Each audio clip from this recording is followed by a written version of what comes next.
निश्चित तौर पे मैं समझता हूं कि आज जिस तरीके की व्यवस्था देश के अंदर है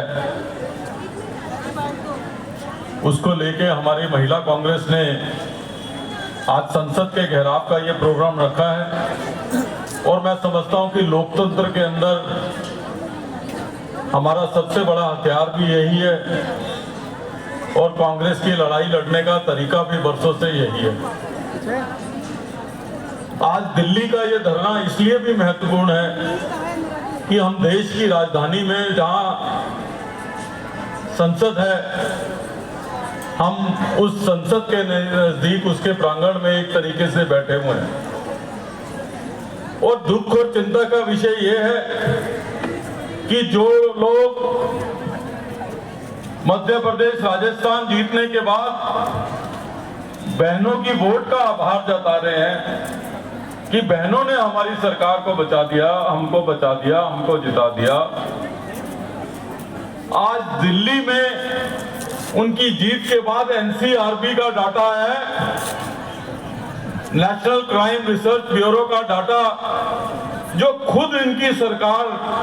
रिलीज करती है, वो एनसीआरबी का डाटा ये कह रहा है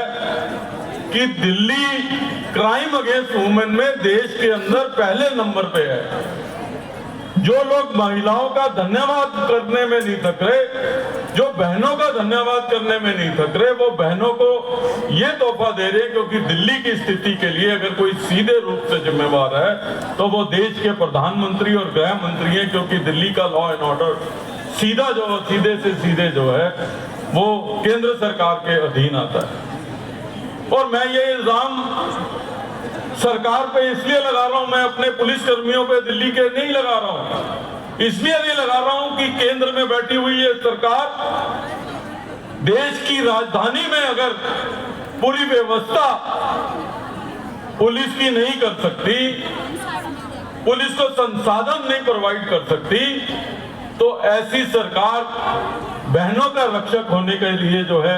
वो किस तरीके का दावा कर सकती है। इसलिए मैं समझता हूं कि महिला कांग्रेस की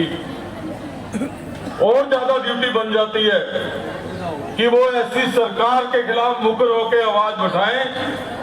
जो लोग कल तक दिल्ली की सड़कों के ऊपर अलग अलग प्रदेशों में जाके महिला की सुरक्षा की बात करते थे,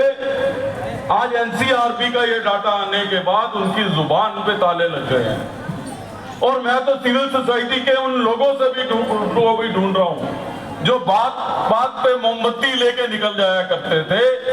आज जब हमारी दिल्ली की बहनें आज सुरक्षित हैं, क्राइम अगेंस्ट वुमेन पूरे देश में सबसे ज्यादा दिल्ली में हो रहा है, तो उन सिविल सोसाइटी के लोगों को भी हम ढूंढ रहे हैं कि वो सिविल सोसाइटी के लोग कहां हैं। वो केवल और केवल हमारी बहनों को